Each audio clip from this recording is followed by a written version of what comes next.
안녕하세요. 오늘은 다산의 철학이라는 책을 소개합니다. 소란하고 분주한 세상, 우리에게는 좋은 길잡이가 필요합니다. 빠르게 변화하며 끊임없는 요구를 쏟아내는 세상에서 우리는 부담과 혼란을 느끼며 살아가고 있습니다. 소란한 세상에서 나를 지키기 위해서는 나에게 알맞은 속도를 파악하고 그에 맞춰 살아가는 것이 무엇보다 중요하다고 할 수 있습니다. 이 책은 다산 정약용 선생이 올곧이 지켜온 철학에서 발견한 인생의 방향성을 찾을 수 있습니다. 그러면 책의 주요 내용을 살펴보도록 하겠습니다. 1. 신념, 중심을 지키는 힘. 꿈과 현실 사이에서 고민될 때 다산의 제자 중에도 이 문제로 고민하는 사람이 있었다. 해남 윤씨 집안의 자손 윤회관이라는 사람이 있었는데 그는 선비라는 이상과 가장이라는 현실 사이에서 고민했다. 선비로서 글만 읽고 있자니 집안 살림이 계속 기울고 그렇다고 돈을 벌자니 체면을 지키는 게 쉽지 않았기 때문이다. 윤회관의 처지를 알게 된 다산은 편지를 보내 우란의 작은 밭을 가꾸라고 해결책을 제시해준다. 가난한 선비가 생계를 걱정하는 것은 당연한 일이지만 농사를 짓는 것은 너무 힘들고 장사를 하는 것은 선비 명예가 손상되므로 작은 밭에 과일나무를 심고 채소를 가꾸라고 한 것이다. 때가 차서 과일과 채소가 자라면 내다 팔아서 먹고 사는 문제를 해결하라는 뜻이었다. 다산이 선비와 가장 사이에서 고민하던 윤회관에게 밭을 가꾸라고 말한 것은 두 가지의 삶을 모두 포기하지 말라는 뜻이었다. 요즘 말로 본 캐릭터는 유지하면서 부 캐릭터도 도전해 봄으로써 삶을 풍요롭게 누리라는 의미다.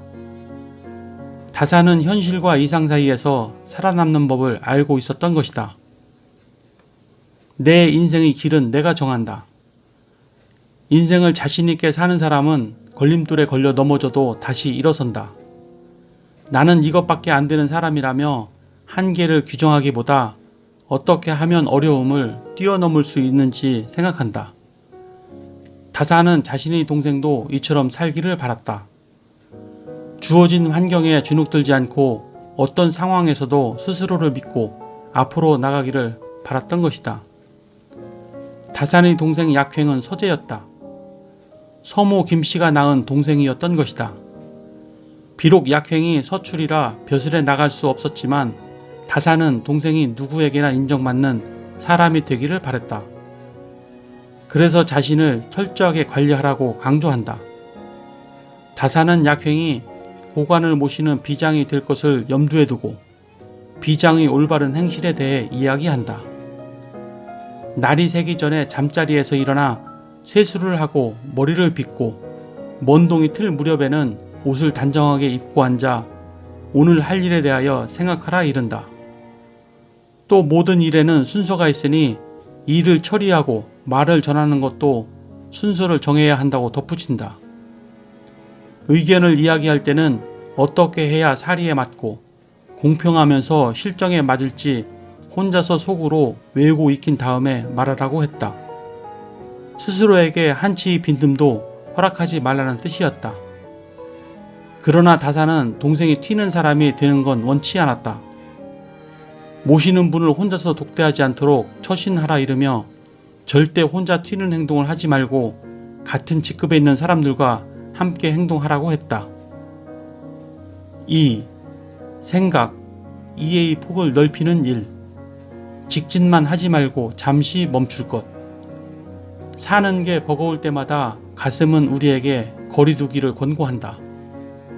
1797년 여름, 다산은 임금에게 보고도 하지 않은 채 도성을 나가 고향으로 향했다. 석류꽃이 피고 내리던 보슬비가 멈춰 날이 개어 물고기를 잡기 좋은 때가 되었다는 게 이유였다. 날이 좋아서 고향으로 떠난 다산은 형제들과 강가에 그물을 치고 고기를 잡았다. 50여 마리 크고 작은 물고기로 배가 휘청거리자 배를 남자주에 세워두고 배불리 먹고 즐겼다. 그 후 천지남으로 향했다. 고기 맛을 보았으니 이제 향기로운 산나물도 맛보기 위함이었다. 다산은 형제들과 함께 천지남에 도착해 냉이, 고사리, 두릅 등 50여 가지 나물을 먹으며 유람을 즐겼다. 3일 후 명례방으로 돌아온 다산은 무단 이탈해 여행길에 올랐던 일을 천지남에서 노린 기로 남겼다. 새로운 삶을 열어주는 독서의 힘. 다산이 두 아들에게 책을 읽으라고 편지를 쓰기 시작한 것은 경상도 장기에서 유배 생활을 할 때부터였다. 새벽부터 밤늦게까지 부지런히 책을 읽어 선비의 마음씨를 가지는 것이 아버지가 바라는 간절한 소망이라며 그 뜻을 저버리지 말아달라고 당부한다. 며칠 뒤에 보낸 또 다른 편지에는 서경과 예기, 사기와 대학, 논어, 맹자, 중용 같은 사설을 반드시 읽으라고 했고 역사책을 읽고 나면 꼭 자신의 생각을 정리해 사론을 쓰라고 일렀다. 역사서를 읽고 자신의 생각을 정리하면서 세상을 살아갈 지혜를 배울 수 있다고 생각했기 때문일 것이다. 아버지 다산은 패족이 된 두 아들이 교양이 없다고 사람들에게 손가락질 당하지 않기를 바랐다. 그래서 대대로 벼슬에 오른 집안의 사람들은 독서를 하지 않아도 존중받을 수 있지만 패족은 그럴 수가 없다며 책을 읽어 교양을 쌓아야 한다고 다그쳤다. 3. 행동, 세상을 바꾸는 날개짓. 존재의 의미를 발견하는 법. 다산은 처지가 다른 모든 사람에게 맞춤형으로 일을 맡기는 것이 가난의 걱정을 덜어내는 방법이라고 했지만 어쩌면 그것은 한 사람의 삶을 풍요롭게 하는 가장 쉬운 방법이었는지도 모른다.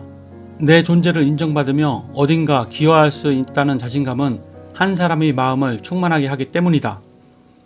앞을 볼 수 없는 장님이라고 무시당하고 천대받는 것이 아니라 악기를 연주하고, 절름발이라고 비웃음 당하는 게 아니라 문 앞에 서서 드나드는 사람들을 살피고, 5살 아이라고 손 놓고 있는 게 아니라 마당에 있는 닭과 병아리를 노리며 기웃거리는 솔개를 쫓아내고, 늙었다고 뒷방에 앉아 한숨만 쉬는 것이 아니라 새끼를 꼬아 노끈을 만드는 것이 내 존재에 의미를 부여하는 일이었을 테니까 말이다.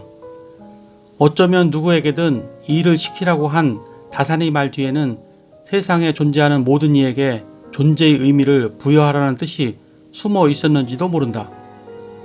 아닌 것은 아니라고 말하는 당당함. 1789년 과거에 급제한 다산은 벼슬길에 올랐다. 그러나 급제의 기쁨도 잠시, 혹독하기로 소문난 신고식을 치러야 했다. 면신예로 불리는 이 신고식은 신참을 면하는 예식이라는 뜻으로 고려 말에 작성된 기록이 남아있을 정도로 오래된 것이었다. 원래는 실력이 아닌 부모 덕으로 벼슬길에 오른 이들이 길을 꺾으려는 의도로 시작되었으나 시간이 흐르면서 급제하는 모든 이들이 통과 의례가 되어버렸다. 한때 대학 새내기들이 신고식처럼 말이다. 일단 급제를 한 사람은 선배들을 불러 모아 연회를 베풀었다. 그들의 입맛에 맞는 음식을 한상 차려놓고 잔치를 베풀어야 했던 것이다. 그리고 10여일 동안 선배들의 비율을 맞춰야 했다. 그들이 내 몸에 진흙을 바르고 얼굴에 먹물을 칠해도 화를 낼 수 없었다. 시커먼 젤을 손에 바르고 깨끗한 물에 씻은 후 그 물을 마시게 해도 거부하지 않고 들이켜야 했다. 맷집을 시험한다며 두들겨 패도 참고 있어야 했다. 선조 때 이이가 면신예의 부당함에 대해 건의하고 없앨 것을 주장하여 조정에서도 금지령을 내렸지만 면신예는 사라지지 않았다. 누구나 혼자 다른 생각을 했다는 이유로 집단에서 배척당하는 상황을 피하고 싶어 한다. 그러나 상황을 바꾸는 힘이 그 한 사람에게서 시작한다. 모두가 예라고 할 때 아니오라고 말하는 사람에게서. 그러나 기억하자. 아닌 것은 아니라고 말하는 나의 당당함이 한 집단을 바꾸고 세상을 바꾸는 첫걸음이 된다는 것을. 네, 이상으로 책의 주요 내용을 살펴보았고요. 다산 정약용은 학문적으로 의지하며 동료와도 같았던 형제들을 먼저 떠나보내는 슬픔을 겪었고 그 자신도 18년의 유배 생활을 하며 힘든 생활을 하였습니다.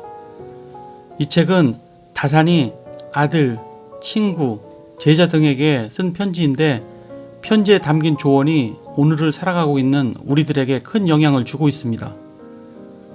삶을 살아가는 다산의 철학에 대하여 이해하는 데 도움이 되셨다면 구독과 좋아요 부탁드립니다.